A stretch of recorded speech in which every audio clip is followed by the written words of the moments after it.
What makes a good open world story-based game? I think there are 4 pillars to a really good story-based open world game: exploration, world building and story, combat, and simple mechanics. Simple extra mechanics like crafting and stuff. These pillars are what helps games stick out and become memorable. They build up the world well so you can understand what's going on in it while intertwining it with their main character story. They build a world that's fun and interesting to explore and is full of life for you to survive against with the combat mechanic. And they have extra simple mechanics like crafting that benefit the player's experience. They also need strong characters throughout the story that are not only villains but also that are supporting the main character. Think of like Boozer or Riley from Days Gone. Hell, even Iron Mike. And some of these pillars Forsaken does alright in, but others are kinda there, but not really that well done or well developed, I think. First off, what is Forspoken? Forspoken is an open world game from Luminous Productions and Square Enix. Basically, you play a woman named Frey that gets isekai'd from Earth to Athia, a world that has been nearly destroyed by this thing called the Break, and it's ruled over by 4 women called the Tantas. They're basically the big bad bosses of the game. You have a magic vambrace / cuff called Cuff that gives you magic powers that you use to defeat enemies and save the world. You know, your usual game fare. I've put in around 12 to 16 hours. Editor Sandman here. In those 16 hours, I have had a single freeze up, and it was during the introduction of Tanta Prav's judges. And it froze up for about 5 to 10 seconds, so I couldn't do anything. I've had no crashes, and there's been no other problems, but I am kind of running on the lower side of the specs that they say, and I'm running a 1080 Ti with an Intel Core i7 6700K, 4 gigahertz, and 32 gigs of RAM. So I am running the lower side, and I am only running on standard settings on Forspoken. So we'll see where it all goes. I think it's fine. But yeah, let's get back to the rest of the video. Into playing the game, and I've defeated the first 2 Tantas with clearing most of the main stuff in their areas. The first Tanta I beat in roughly 9 hours, and that's going through all the introduction and all of that stuff. Like basically hitting the first big boss was right around 9.5 hours in. And by clearing, I mean all of the structures that have indicators on them, or most of the structures that have indicators on them, but not all of the treasure chests. And before we get into the actual impressions, don't forget to break that like button like Tanta Sila's helm, and subscribe for more first impressions and challenge videos. I want to get this out of the way right away. The worst thing about Forspoken is its exploration chirps. I have no problem with the very stilted dialogue in the town when you're talking to people or talking to Cuff about specific areas, or like your strategy for getting into the Tanta's stronghold. That I have no problem with. It's hearing the same damn lines 1,000 times while exploring the world. Like every minute, Cuff or Frey has something to say, and it's just annoying. I don't want a silent protagonist, but I just want them to talk about relevant information to what I'm doing, not just bullshitting so there's no dead air. I always miss the commotion when there's no one around, don't you? Believe me, you're plenty of commotion all by yourself. Look at this. Yes, lovely. Our friend must have been a reader. Wonder what it says. Would you mind moving the wandering outside?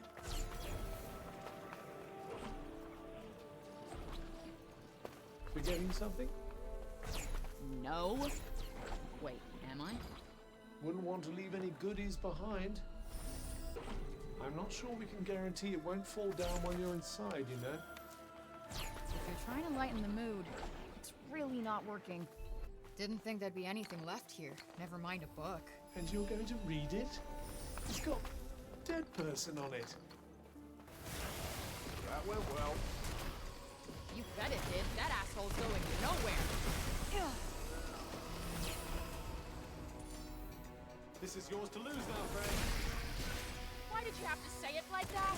Would you please shut the hell up? All right, since I got that out of my system, let's talk about what Forspoken is at its core. Forspoken, at its core, is an open world game that does not want you to explore. If you use the beacon tower in an area, it will show you everything. Not just the main structures and the locations for the story missions, but also the statues or monuments to help you get stat boosts, or do challenges, but also where every single mutant and treasure chest is in the area. And going for each of these treasure chests, at least the ones I've done, it's not a great reward either. It's normally just some crafting materials. Even if you fight the mutant or open the puzzle or lock chests, it's still just crafting materials that you can find a bunch of around the world. Unless the chest is tied to a ruin or a significant place where you have to kill all of the enemies to unlock it, it's just crafting materials. It will normally tell you this is what you're going to be getting. Either it's a cloak or something in those areas where it is tied to like ruins. And I just feel like they missed such an opportunity for exploration when they have a pretty good parkour system. It's not great at times, but it's pretty good. The sense of speed you can get from doing all the magical parkour makes it feel satisfying to move across the landscape, depending on what kind of a landscape it is. Like once you unlock Leap and you can get your timing right, it just feels great to just start springing across the terrain like a jackrabbit. At least if the area is mostly horizontal. If it's very vertical, then the clunkiness kind of kicks in. The climbing in the game isn't great. It's kind of just spamming up the rock, and it just feels really clunky a lot of the time and not very fluid like the running and bounding across the world does. When you're climbing, it feels like you're stopping so much that the fluidity from the parkour is just gone. Even with the first major boss's abilities, it feels worse because of the weird controls for her grapple hook. There are times where I really don't like the controls. When it comes to the magical parkour, having to hold down the button to keep using it feels really weird because you're always holding down circle to go and be able to use it. It feels weird, especially after you get Leap and are trying to keep your momentum and timing with it, where you have to hit X right when you hit the ground and you still have to be using the magical parkour, so you have to hold the button and click it. It feels weird. I know there's a setting you can change that will go and change it so it is just a single press to go and start doing magical parkour, but I found myself sprinting in fights when I was using that, and I just think it would be better to have it a momentum-based system than having it a hold this button to do it. Basically having it so it is like the Dying Light system, where you're sprinting and you'll automatically mantle stuff, or you can jump over it by hitting A. I just think that would be a better system than what they have in here. Then to use the grappling hook / grappling spear that you get from Tantasila, you have to hold down the square or X button and quickly look around to find a place to grapple to as you're falling. It's either a launch point that is a big crystal sticking out of the wall, or another crystal that you can swing off of, or it's just aiming at the side of a cliff or the ground to stop so you don't slam into the ground. Even though it kind of accelerates you, you would think, hey, it's going to do worse damage, but no, it's fine.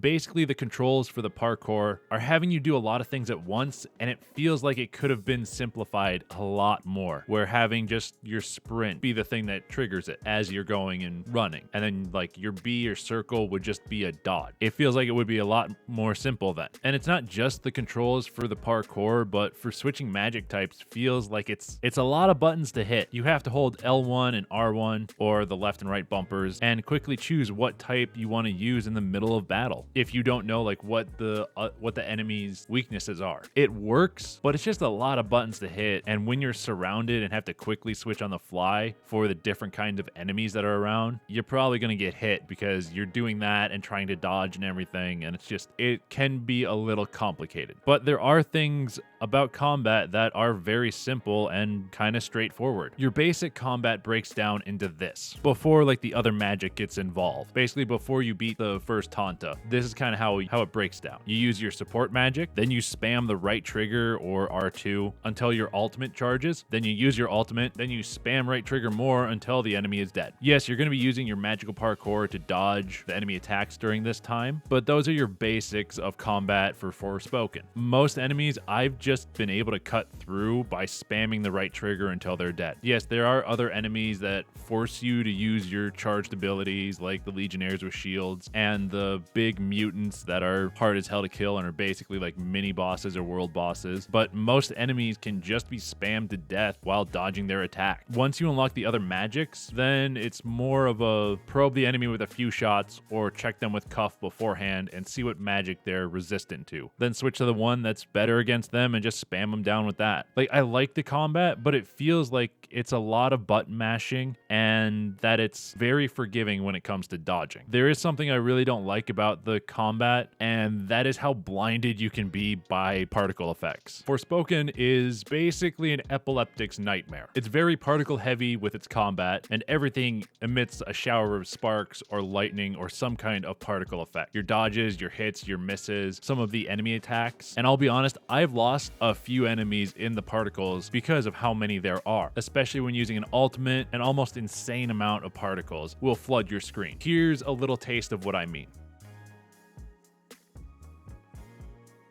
Now that I've discussed all of that from the mechanical side, I want to get into a little bit of the story and characters. No spoilers though. Let's talk about the characters first. I don't give a shit about any of them. Literally every one of these characters that they've introduced hasn't been able to endear themselves to me, like somebody like Boozer did from Days Gone, or even Aloy from Horizon Zero Dawn. They endeared themselves to me because I like the character's personality and stuff. Everybody in this game, I do not care. I said earlier that you need strong characters to make a good story-based open world game. Not just supporting characters, but also villain. I feel like Forspoken has neither of these. The supporting characters like Auden and Robian aren't that endearing or interesting. Robian kind of is, but Auden, I don't care. The rest of the people in the city, I don't care. I find Pilo annoying. They're not endearing. Maybe endearing is the wrong word. It's just I don't find these characters and the personalities they gave them and how they're written very interesting. They're not characters like Boozer or Riley in Days Gone, characters that I thought were well written and I actually like. I like their personalities. I like the way they were written.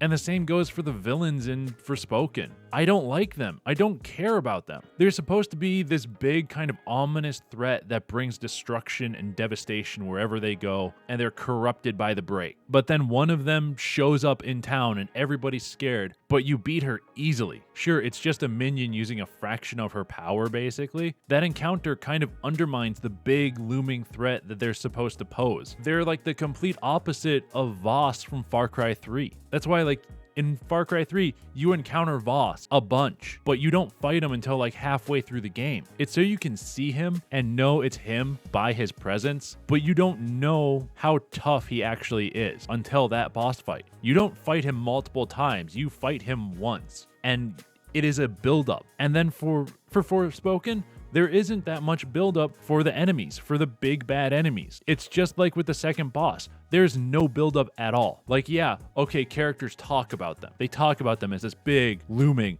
ominous threat that could destroy the world. But I don't see any of that because all of this is, everything that's bad is caused by the break. Like with the second boss, you don't even encounter her until like 3 minutes before the boss fight, and it's just through a full cutscene. And then you're done. Then you go and fight her, boss fight, get her power, done. That's it. Like, you can complete the second boss from the cutscene where you basically give yourself up to the end of the boss fight is at most, I want to say 8 to 10 minutes. And that's it. And these bosses are just not memorable because they're not given enough time to build. Then you have the main character and Cuff who have an even bigger problem. I don't care about their goals. I don't care about Frey's goals or her character arc or anything at all because she's just a whiny protagonist who hasn't changed at all after beating like 2 of the 4 main bosses. Like, there's been no change or evolution at all. She's just selfish all the way through. Maybe with the 3rd boss, she'll change, but who the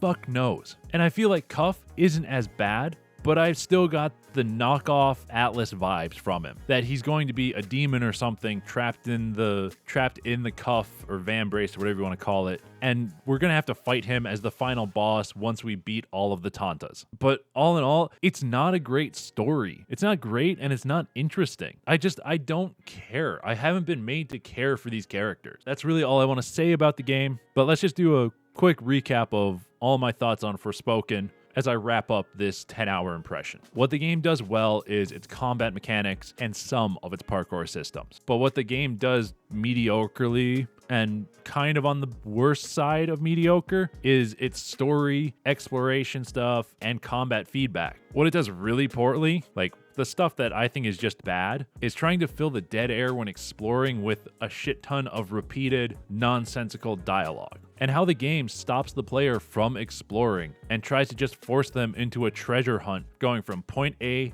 to point B. You're literally just going from point to point to point, selecting stuff on the map and just moving there. There is no exploration or reason to explore in an open world game. All in all, I think that so far, after these first about 16 hours, Forspoken is a very mediocre open world game. I hope that I was able to inform you guys just of my feelings and impressions of Forspoken, and they were understandable. Let me know what you guys think of Forspoken. If you've played the game or if you've watched it, just let me know what you think. And if you're looking for more first impressions videos, I've got my playlist right here for those, as well as my latest video. And like I said before, if you like the video, remember to break that like button like Tanta Silas Helm and subscribe. And I hope you have a royal day.